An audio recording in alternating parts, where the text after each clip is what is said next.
All right, so I'm here in front of polling station number 10. We are on Albert Street. We are in front of Wesley Lower School. I have been joined by the United Democratic Party's candidate for the Albert Division, Jose Luis Uk Espat. Good morning, brother. Morning, my brother. Morning, Belize again. Well, as we come out from this morning, very early, what we have noted is that the people are coming out, and that's a good sign. That's a good sign, you know. I am glad that the people are coming to let their voices be heard via the votes. That's your voice. Your vote is your voice, so that's the only way you get to speak. My pledge is to the people is to please don't let anyone silence you by buying your vote, right? This is your way of telling these politicians what they are doing wrong and what they are doing right. So let it be heard. Now, you've been campaigning actively in the constituency in a bid to get your seat in the House of Representatives.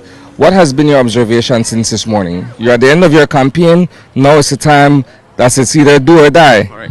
Well, everybody's out here with their machinery. Everybody is bringing out their people. And like I said, Belizeans are very unpredictable, as we have seen prior in elections, that they wear a shirt and then vote for the opposite party, as happened with the last elections with the UDP.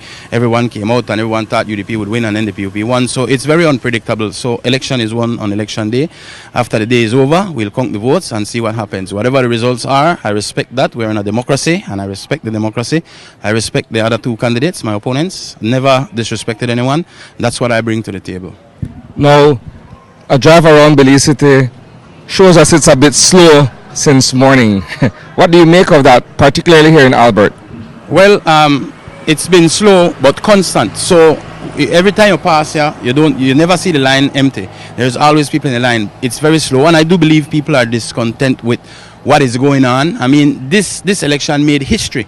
History, when I tell you history, and not in a good way, because we have candidates uncontested, and that's so bad for democracy. Obviously, there are certain allegations, and I say it loudly, it's allegations, there's no proof, that certain people did certain things and walked off and allowed these things to happen. We can't always blame one side. We can't always blame politicians. I think all citizens play a role in whatever happens in this nation. So we as citizens have a duty to this country. That's how I see it, you know, as a citizen of this country, to do what's best for the nation and people. So I urge the people again, don't sell your vote. Make your voice heard. All right. Thanks a lot, Jose. Thanks. Best of luck. Thanks. That was the United Democratic Party's candidate for the Albert Division, one of two UDP candidates at that. We're going to try to see if we could get a word with Tracy Tager-Panton, the other UDP candidate who's running against Kaya Katus in this particular constituency.